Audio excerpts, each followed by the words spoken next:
Hello students, आपका स्वागत है इस वीडियो में। आज हम आपको 10th बोर्ड एग्जाम 2022 के लिए संस्कृत का महत्वपूर्ण सब्जेक्टिव क्वेश्चन कराने वाले हैं।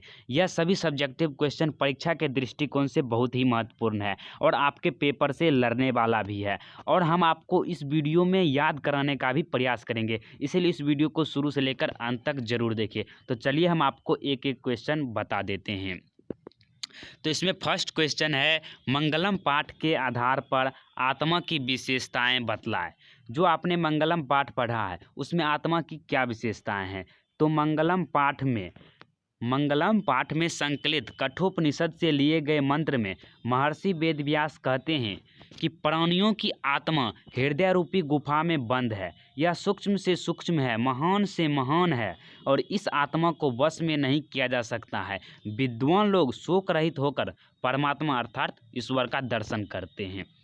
तो इसमें जो आत्मा का विशेषता का वर्णन किया गया है मंगलम पाठ में, वह कठोपनिषद से लिए गए मंत्र में, और जिसमें महर्षि वेदव्यास जी कहते हैं कि प्राणियों की आत्मा हृदय रूपी गुफा में बंद है, या सूक्ष्म से सूक्ष्म है और महान से महान है। इस आत्मा को बस में नहीं किया जा सकता है। आपको शॉर्ट में इतना भी आप लिख सकते हैं कि आत्मा की विशेषता यह है कि प्राणियों की आत्मा हृदय रूपी गुफा में बंद है और यह सूक्ष्म से सूक्ष्म है, महान से महान है और विद्वान लोग ही इसे शोक रहित होकर प्राप्त कर पाते हैं। इतना भी लिखिएगा तो आपको फुल नंबर मिल जाएगा। नेक्स्ट प्रश्न है,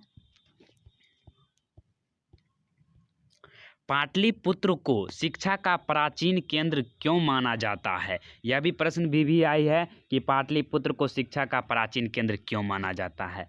तो इसका आंसर लिखना है आपको। राजशेखर रचित काव्य मीमांसा काव्य से हमें जानकारी मिलती है कि पाटलिपुत्र शिक्षा का एक प्राचीन केंद्र था। यह संस्कृत के अनेक विद्वान हुए। पाणिनि, पिंगल, वरुचि तथा पतंजलि की परीक्षा यहीं ली गई और यहीं उन्होंने ख्याति भी प्राप्त की।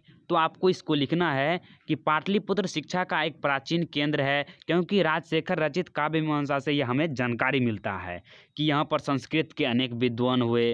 पाणिनि, पिंगल, वरुचि तथा पतंजलि भी यहाँ पर परीक्षा दिए थे और उन्होंने यहाँ पर ही ख्याति प्राप्त किए, अर्थात महान पद को प्राप्त किए। नेक्स्ट प्रश्न है,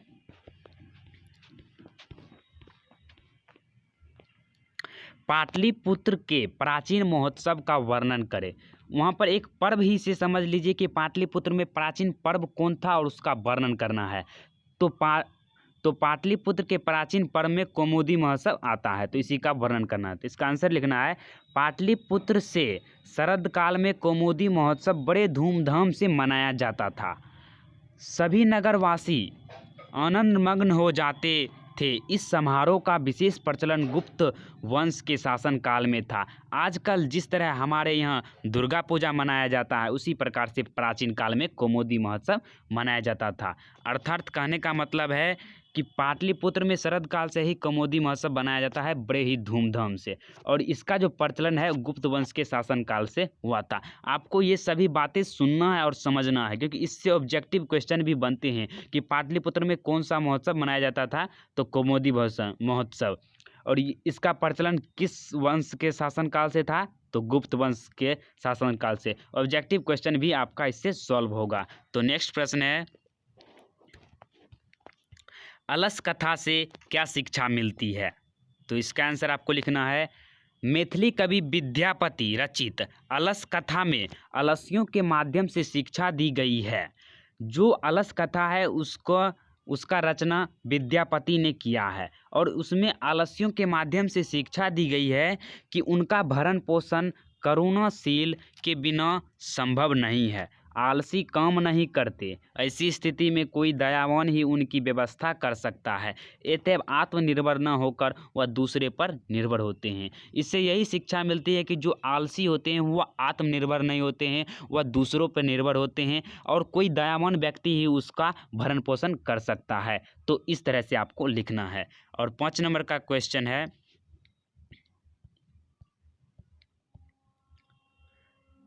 भारतीय जीवन में संस्कार का क्या महत्व है? जो हमारी भारतीय जीवन है उसमें संस्कार का क्या महत्व है?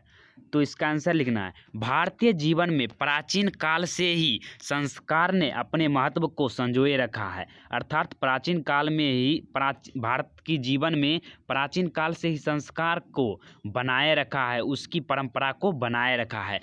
यहाँ ऋषियों की कल्पना थी कि जीवन के सभी मुख्य अवसरों में वेद मंत्रों का पाठ, वरिष्ठों का आशीर्वाद अर्थात बड़ों का आशीर्वाद, हवन एवं परिवार के सदस्यों का सम्मेलन होना चाहिए। संस्कार दोषों का परिमार्जन करता है। भारतीय जीवन दर्शन का महत्वपूर्ण स्वरूप संस्कार है। तो इसमें आपको शॉर्ट में लिखना है कि भारतीय जीवन में संस्कार का निम्नलिखित महत्व है, क्योंकि आपको इसमें पॉइंट बाय पॉइंट भी आप लिख सकते हैं चाहे तो, लेकिन आपको सीधा मिलाकर ही लिख देना है कि संस्कार का महत्व यह है कि यह वरिष्ठों का आशीर्वाद अर्थात बड़ों का आदर करते हैं, आशीर्वाद लेते हैं, और जो घर में पूजा पाठ हवन होते हैं उसमें परिवार का सम्मेलन होता है, और भारतीय जीवन प्राचीन काल से ही अपने संस्कार को बनाए हुए रखा है। और नेक्स्ट प्रश्न है, नीति श्लोक का पाठ में मूढ़ चेता नराधम किसे कहा गया है? नीति श्लोक पाठ में मूढ़ चेता नराधम अर्थात मूर्ख व्यक्ति किसे कहा गया है? यह ही बहुत मज़ेदार है, आप इसे अच्छे से आपको यह याद हो जाएगा। तो इसका आंसर लिखना है, जिन व्यक्तियों का स्वाभिमान मरा हुआ होता है, जो बिना बुलाए किसी के यहाँ आ जाता है, बिना कुछ पूछे बकबक करता है, जो अविश्वसनीय पर विश्वास करता है, ऐसा मूर्ख हृदय वाला मनुष्यों में नीच होता है। अर्थात ऐसी ही व्यक्ति को नीति श्लोक पाठ में मूढ़ चेता नराधम कहा गया है। तो मूर्ख व्यक्ति उसे कहा गया है जो बिना बुलाए किसी जगह पर आ जाते हैं, बिना पूछे बहुत बोलते हैं और विश्वासी लोगों पर विश्वास जल्दी कर लेते हैं। तो नीति श्लोक पाठ में इसी व्यक्ति को मूर्ख व्यक्ति कहा गया और वह मनुष्यों में सबसे नीच होता है। नेक्स्ट क्वेश्चन है,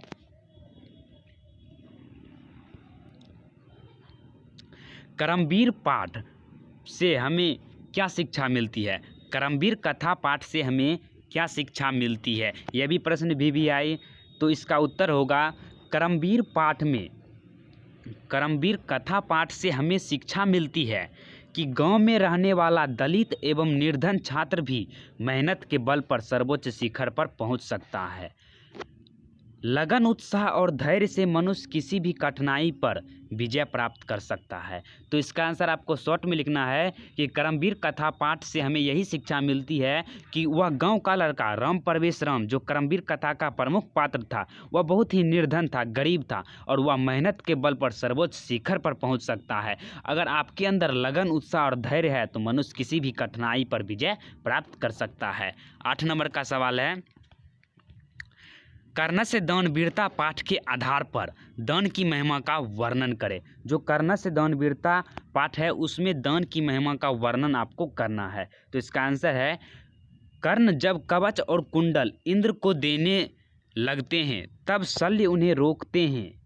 इस पर कर्ण दान की महिमा बतलाते हुए कहते हैं, जब कर्ण जो है कवच और कुंडल को अपने शरीर से निकालकर इंद्र को दे रहे हैं तो उसे शल्य रोकते हैं। इस पर जो है कर्ण दान की महिमा का बखान करते हैं और बतलाते हैं कि समय के परिवर्तन से शिक्षा नष्ट हो जाता है, बड़े बड़े वृक्ष उखड़ जाते हैं, जलाशय सूख जाता है, परंतु दिया गया दान सदैव स्थिर रहते हैं, अर्थात दान कदापि नष्ट नहीं होता है।